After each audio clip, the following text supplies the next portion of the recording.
రేవంత్ వ్యవహారం AP cabinet పై effect పడింది. ఉక్కిరి బిక్కిరి అవుతోంది ఏపీ కేబినెట్. ఈ అంశానికి సంబంధించి 3.5 గంటల పాటు కేబినెట్ సమావేశం జరిగింది. అయితే ఇప్పటి వరకు కూడా ఎలాంటి నిర్ణయాలు తీసుకోలేదని తెలుస్తోంది. దీనికి సంబంధించిన పూర్తి వివరాలు మా కరెస్పాండెంట్ సతీష్ అడిగి తెలుసుకుందాం.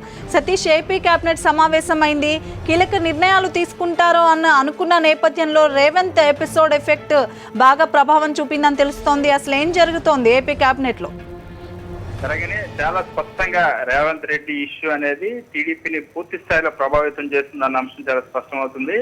ప్రధానంగా సీఎం చంద్రబాబును ఉక్కిరి బిక్కిరి చేస్తుంది ఈ అంశం. ఎందుకంటే రేవంత్ రెడ్ హ్యాండెడ్ గా దొరికిపోవడం డబ్బులతో, అంతేకాకుండా మా బాస్ నన్ను పంపించారు, మా నాయకుడు చంద్రబాబు నాయుడే మీకు ఎంత కావాలంటే అంత ఇస్తామని చెప్పారన్న ఒక ఆడియో రికార్డింగ్స్ కూడా దొరికిపోవడంతో సో నిన్న మొన్నటి వరకు చాలా రకాల ప్రసంగాలు చేసిన సీఎం చంద్రబాబుకు ఇది మింగుడు పడిన పరిస్థితి ఏర్పడింది. సో ఆ ఎఫెక్ట్ అనేది ఇవాళ కేబినెట్ లో చాలా స్పష్టంగా కనిపించింది. కేబినెట్ సమావేశం ఇటీవల కాలంలో కేవలం ఈ నెలలోనే సుమారుగా 4 కేబినెట్ సమావేశాలు జరిగినాయి. ఈ 4 కేబినెట్ లో మొన్నటి వరకు జరిగిన 3 కేబినెట్ సమావేశాలు కూడా కనీసం 8 గంటల నుండి 12 గంటల వరకు జరిగిన సందర్భాలు ఉన్నాయి. అయితే ఇవాళ కేబినెట్ సమావేశం మాత్రం కేవలం 3.5 గంటల్లో మాత్రం క్లోజ్ చేయాల్సిన పరిస్థితి. ఈ కేబినెట్ సమావేశంలో కూడా ఎటువంటి ఒక పాలసీ పైన ఒక డెసిషన్ తీసుకోలేదు. దాదాపుగా చాలా ఇంపార్టెంట్ అనుకున్న లిక్కర్ పాలసీకి సంబంధించి, ఎందుకంటే డెసిషన్ తీసుకోవాల్సిన సమయం ఇది. ఎందుకంటే వచ్చే నెల నుండి కొత్త పాలసీ ఇంప్లిమెంట్ చేయాలి, లేదా పాత పాలసీని అడాప్ట్ చేసి అదే విధంగా లైసెన్స్ లో రెన్యువల్ చేయాల్సిన పరిస్థితి. అంత సమయం దగ్గర పడుతున్నప్పుడు కూడా ఈ కేబినెట్ సమావేశంలో నిర్ణయం తీసుకోలేదు. అసలు చాలా అంశాలు మైనింగ్ పాలసీకి సంబంధించి కానీ, సివిల్ ఏవియేషన్ పాలసీ, ఇండస్ట్రీకి సంబంధించి చాలా ఇష్యూస్ ఉన్నప్పుడు కూడా ఏ అంశం పైన కూడా ఒక చర్చ అనేది లేకుండా ఈ కేబినెట్ సమావేశం ముగించారు. కేవలం ఎకనామిక్ డెవలప్మెంట్ బోర్డు ఏర్పాటుకు సంబంధించి డిస్కస్ చేసి దానికి ఆమోదం తెలిపారు. చాలా స్పష్టంగా కనిపిస్తుంది రేవంత్ రెడ్డి అంశం అన్నది చాలా ప్రభావితం చేస్తుంది అన్నది.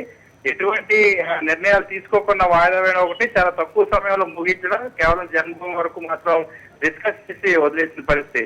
ఎందుకంటే రేవంత్ రెడ్డి అంశం అనేది సెన్సేషన్ అయింది. జాతీయ స్థాయిలో మీడియా కూడా తెలుగుదేశం పార్టీని పూర్తి స్థాయిలో నిందిస్తున్న పరిస్థితి, తప్పొస్తున్న పరిస్థితి.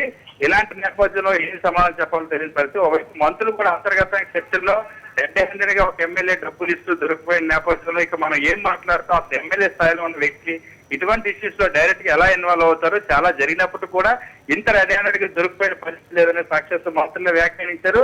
ఇవాళ మంత్రులు కూడా ఈ అంశాన్ని ప్రస్తావించడానికి పరిస్థితి, సీఎం దగ్గర ప్రస్తావిస్తే ఆయన రియాక్షన్ ఎలా ఉంటుందో అని ఒక సంశయించారు. దాంతో సీఎం చంద్రబాబు కూడా ఇంపార్టెంట్ చాలా ఇష్యూస్ ఎప్పుడైనా అపోజిషన్ లీడర్ సంబంధించి వచ్చినప్పుడు చాలా కేబినెట్ పొలిటికల్ ఇష్యూస్ డిస్కస్ చేశారు.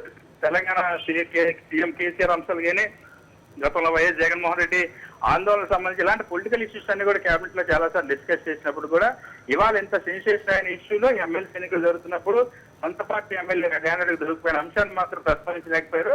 ఖచ్చితంగా మనం అడ్డంగా బుక్ అయిపోయిన ఒక అభిప్రాయం అనేది చాలా స్పష్టంగా కనిపిస్తుంది. మా మంత్రులు కానీ, సీఎం చంద్రబాబు కానీ వాళ్ళ హావభావాలు కూడా స్పష్టంగా కాస్త ఇబ్బంది పడుతున్న పరిస్థితి అనేది చాలా స్పష్టమవుతుంది. ఈ నేపథ్యంలో ఏపీ కేబినెట్ కి రేవంత్ రెడ్డి ఇష్యూ ఎఫెక్ట్ అనేది చాలా స్పష్టంగా తగిలిందనే చెప్పచ్చు.